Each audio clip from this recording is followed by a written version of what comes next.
அனைவருக்கும் வணக்கம். சுற்றுலாவியல் BA 2ஆம் ஆண்டு பயிலும் மாணவர்களுக்கு பாடப்பகுதியாக அமைந்துள்ளது. முதலில் சுற்றுலா விளக்கம் பற்றி காணலாம். சுற்றுலா என்ற சொல் இன்று நாம் அனைவராலும் அறியக்கூடிய சொல்லாக இருக்கிறது. மனித மனம் இன்பத்தை நாடுதல், இவையே சுற்றுலா. சுற்றுலாவின் அடிப்படை காரணம் அதிசயமான காட்சிகள், மனித மனதை ஈர்க்கக்கூடியவை, இயற்கை காட்சிகள். இவையெல்லாம் நாம் சுற்றுலா செல்வதற்கு மூல ஆதாரமாக அமைகிறது. இன்ப பயணம், பணம் செலவு செய்தல், ஓரிடத்தில் குறிப்பிட்ட காலம் தங்குதல், இவையெல்லாம் சுற்றுலாவில் அமையும். சுற்றுலா மனச்சோர்வை போக்கக்கூடியதாக அமைந்திருக்கிறது. இன்ப பொழுதுபோக்காகவும் அமைந்துள்ள சுற்றுலா அமைந்துள்ளது. உலகில் இன்று மக்கள் தொகை பெருகிக் கொண்டே போகிறது. தனி மனிதனின் வாழ்நாளும் அதிகரித்து கொண்டே போகிறது.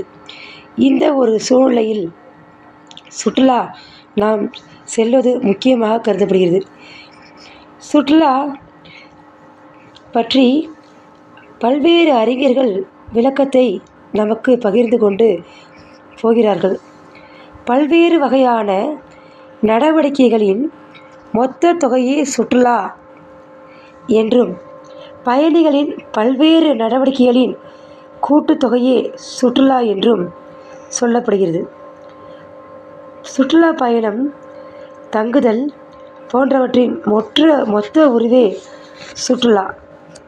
சுற்றுலா என்பது ஒரு குறிப்பிட்ட புவியியல் எல்லையை தாண்டியோ நாட்டிற்குள்ளேயோ இருக்கின்ற மக்களுக்கு இடையே உள்ள ஒரு இணைப்பு பாலத்தை ஏற்படுத்துகிறது என்று அப்துல் லகாப் என்ற அறிஞர் கூறுகின்றார். ஓரிடத்திலிருந்து இன்னொரு இடத்திற்கு செல்லல், அவ்விடத்தை சாராத மக்கள் தற்காலிகமாக தங்குதல், ஓரிடத்தில் நிலையான தங்கியிருக்கமை, பொருளீட்டாமை போன்றவற்றுடன் தொடர்புடைய செயல்களின் கூட்டுத்தொகையை சுற்றுலா.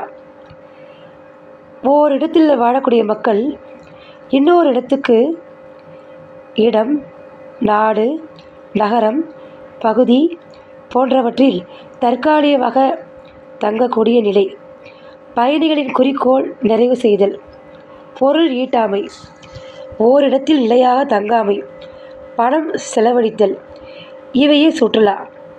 இன்ப பொழுதுபோக்கிற்காக பயணம் செய்தல், பயணிகளுக்கு வழிகாட்டுதல், சுற்றுலா செல்லும் பயணிகளுக்கு வசதி செய்து கொடுத்தல் போன்றவை பயணிகள் செய்யும் தொழிலகம் சுற்றுலா எனப்படும் என்று புதிய பிரிட்டானியா கலைக்களஞ்சியம் நமக்கு செய்தியை குறிக்கின்றது. சுற்றுலா என்பது பயணிகளின் குறுகிய கால பயணம். தாங்கள் இருப்பிடத்திலிருந்து இன்னொரு இடத்திற்கு பயணம் செய்தல், விளையாட்டு போட்டியை காண செல்லுதல், விளையாட்டு போட்டிகளில் பங்கெடுக்கிறது, ஊர்களை சுற்றி பார்க்கிறது, சைக்கிளில் பயணம் செய்கிறது, இவைகள்லாம் சுற்றுலாவுடைய மையமாக இருக்குது அப்படின்னு ஜோசி என்ற அறிஞர் சொல்கிறார். மேலும் பார்க்குறப்ப சுற்றுலா என்பது பயணத்துடன் இடைத்தங்களுடன் தொடர்புடையது. ஒருவர் தங்களுடைய இடத்திலிருந்து வேறொரு இடத்திற்கு சென்று 24 மணி நேரம், அதாவது ஒரு இரவு தங்கி அங்குள்ள பகுதிகளை சுற்றி பார்ப்பதுதான் சுற்றுலா என்று தீர்மானம் செய்யப்படுகிறது. ஓய்விற்காகவும் உடல் நலத்திற்காகவும் தாங்கள் வாழுகின்ற சூழ்நிலையிலிருந்து மாறி வேறு இடத்திற்கு சுற்றுலா செல்கின்றனர் என்று சொல்கிறோம்.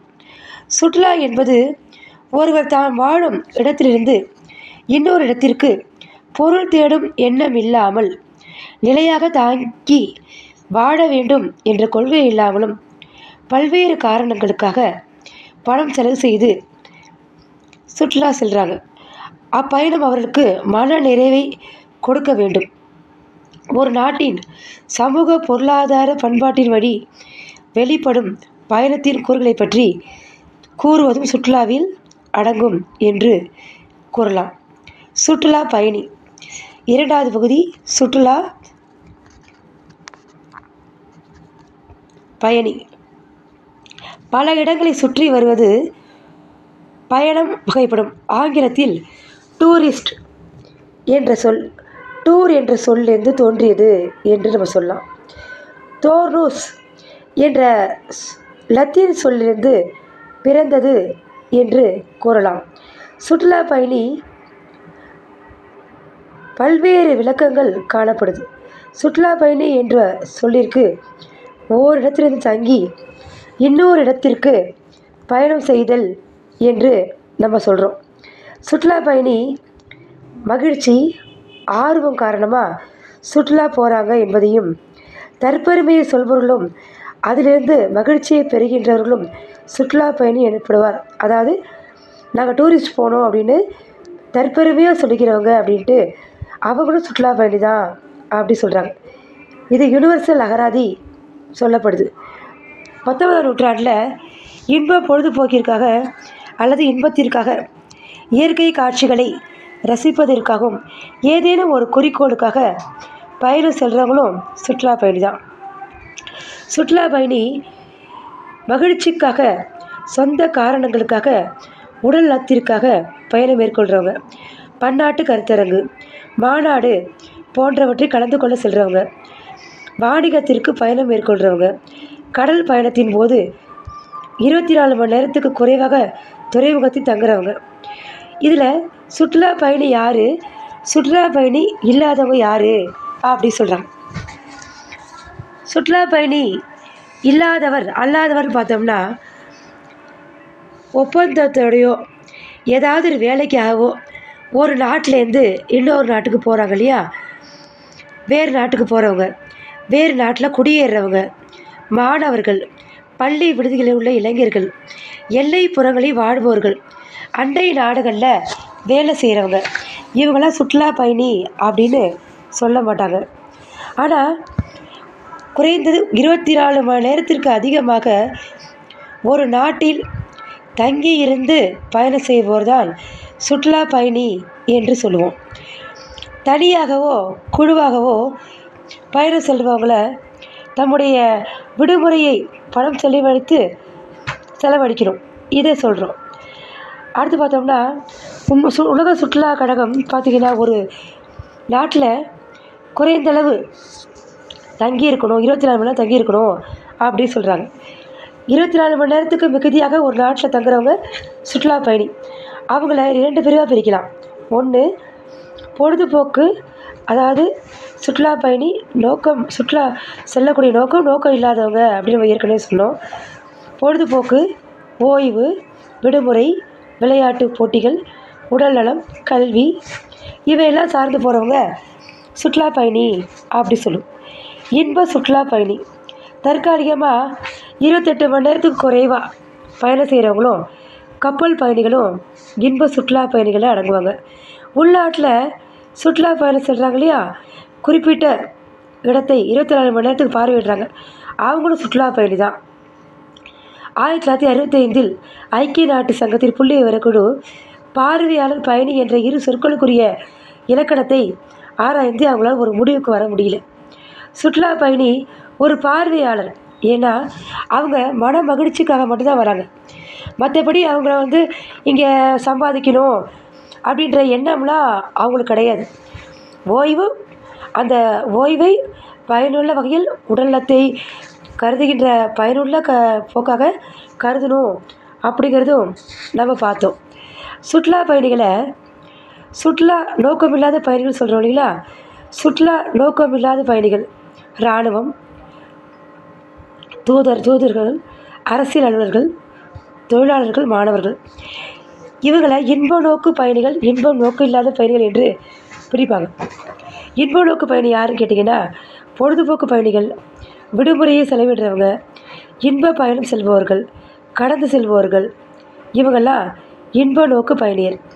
இன்ப நோக்கம் இல்லாத பயணியர் வாணிகர்கள், கல்வி நிபுணர்கள், தொழில்துறையினர், பிற சொந்த காரணங்களுக்காக பயணம் செல்கிறவங்க. சுற்றுலா பயணி தான் வாழும் இடத்தை விட்டுட்டு இன்புறத்துக்காகவோ மகிழ்ச்சிக்காகவோ பிற காரணங்களுக்காக செல்லும் பொழுது கலந்தே பயணம் செல்கிறாங்க. இவங்களை சுற்றுலா பயணிகள் என்று சொல்கிறோம். இன்பம் கலவாமல் செல்வங்களை சுற்றுலா நோக்கமில்லாத பயணிகள் என்று சொல்கிறோம். பொழுதுபோக்கு பயணிகள் ஓய்வு நேரத்தை நமது அறிவை கொண்டும் திறமைகளை கொண்டும் விளையாடுறது, நல்ல உணவு வகைகளை சாப்பிட்றது, மதுபானங்களை அருந்துறது. இது செய்யக்கூடாதான், இருந்தாலும் என்ன, டூரிஸ்டப்போ சகஜமாக படித்து பானங்களை அருந்துதல் என்பது. தோட்ட வேலை செய்கிறது, விருந்துகளில் பங்கேற்கிறது, வாகனங்கள் ஓட்டுறது, படகு விடுறது, மீன் பிடிக்கிறது போன்றவை என்ன செய்கிறோம், ஏதாவது ஒரு நிகழ்ச்சியில் நம்ம மனதை செலுத்தலாம். இப்படி செய்கிறப்ப நம்முடைய மனமானது மிகுந்த சந்தோஷத்தை அடையுது. விடுமுறையை செலவிடுறவங்க விடுமுறை காலங்களில் ஓய்வெடுக்கணும், தினந்தோறும் இருக்கிற வேலையிலேருந்து கொஞ்சம் மாறுபட்டு தான் வேலையிலேருந்து விடுமுறையை செலவிடுறவங்க அப்படின்னு இவங்களை நம்ம சொல்கிறோம். இன்ப பயணம் சொல்கிறவங்க தன்னுடைய பிற இடங்களை கண்டுகளிச்சிட்டு சுற்றுலா பயணி எனலாம். தாம் செல்லுகின்ற இடத்துல மிக குறைந்த காலமே தங்குறாங்க. ஆனால் 24 மணி நேரத்துக்கு குறைவாக தங்குறவங்கள சுற்றுலா பயணி இல்லை என்று நம்ம கருதலாம். மாற்று வாகனங்களில் பயணம் செல்வதற்காக ஒரு இடத்துல பயணத்தை நிறுத்திட்டு பல இடங்களை சுற்றி பார்த்துட்டு அவர்கள் கடந்து செல்பவர் ஏறலாம். வணிகர்கள், கல்வி நிபுணர்கள், தொழில்துறையினர், நண்பர்கள், உறவினர்கள் இவங்கெல்லாம் பார்க்க போகிறாங்களே, இவங்களை இன்ப நோக்கமில்லாத பயணிகள் என்று சொல்கிறோம். மன மகிழ்ச்சிக்காக சிறிது நேரத்தை பணத்தையும் செலவிடுறாங்க. ஆனால் அவர்கள் இன்ப நோக்கமில்லாத பயணி என்று சொல்லும். மன மகிழ்ச்சி அல்லது ஏதேனும் ஒரு குறிக்கோளோட பொருளீட்டு நோக்கமின்றி நிலையாக தங்காமல் பணம் செலவு செய்து 24 மணி நேரத்துக்கு அதிகமாக ஒரு இடத்துலேருந்து இன்னொரு இடத்துக்கு செல்கிறவங்கள சுற்றுலா பயணி என்று நம்மளால் கருத முடியுது. பார்க்குறப்ப இந்த சுற்றுலா பயணிகள் தங்களுடைய முக்கிய காரணம் பார்த்தோம்னா மன மகிழ்ச்சி. சுற்றுலா என்றாலே மன மகிழ்ச்சி சுற்றுலா செல்வம் என்றாவே நமக்கு மன மகிழ்ச்சி என்பது தன்னால் வந்துடும். இப்படி செல்கிறவங்க தான் என்ன செய்கிறோம், நம்ம சுற்றுலா பயணி என்ற சொல்லால் நம்ம குறிக்கிறோம். 1977 மதுரை காமராஜர் பல்கலைக்கழகத்தில் அளிக்கப்பட்ட ராமேஸ்வரம் ஒரு சுற்றுலா மையம் என்ற எம்பில் ஆய்வேட்டில் காணப்படுற விளக்கம் பார்த்திங்கன்னா, சுற்றுலா பயணி ஒரு பார்வையாளர் தான். அவர் மன மகிழ்ச்சி, இன்ப பொழுதுபோக்கு என்னும் குறிக்கோளோட தன் வீட்டை விட்டு பிற இடங்களுக்கு பயணம் செல்கிறார். அந்த ஆண்டில் அளிக்கப்பட்ட குற்றாலம் ஒரு சுற்றுலா மையம் என்ற எம்பில் ஆய்வேடு செய்தியை சுருக்கமாக நம்ம பார்க்கலாம். சுற்றுலா பயணம் மேற்கொள்கிறவங்க சுற்றுலா பயணி அவர் மன மகிழ்ச்சிக்காகவும் இன்ப பொழுதுபோக்கிற்காகவும் இயற்கை காட்சிகள் நிறைந்த இடம் போன்றவற்றை ரசிப்பதற்காக செல்கிறார் என்று சொல்கிறோம். தாம் விருப்பப்படியே பயணம் செல்வது, இன்பத்தை தேடி செல்வது, பயணம் முடிந்து சொந்த வீட்டுக்கு அல்லது சொந்த ஊருக்கு திரும்பி வருதல் என்று 3 தன்மையாக இதை நம்ம பிரிக்கிறோம். பெரும்பாலும் பார்த்தோம்னா சுற்றுலா பயணிகள் தங்களுடைய சுற்றுலா பயணத்தை மேற்கொள்ளும் பொழுது தங்களுடைய பாதுகாப்பை அவர்களே உறுதி செய்து கொள்ள வேண்டும். இன்றைக்கு இருக்கிற காலத்தை பார்த்திங்கன்னா சுற்றுலா பயணிகள் இந்த மலைகள், ஊட்டி, கொடைக்கானல் போன்ற மலை பிரதேசங்கள்லாம் போகிறப்ப செல்ஃபி எடுக்கிறன்ற பேரில் என்ன செய்கிறாங்கன்னா வந்து தவறுதலாக கீழே விழுந்துடுறாங்க. அண்மை காலங்களில் நிறைய சம்பவங்கள் நடக்குது.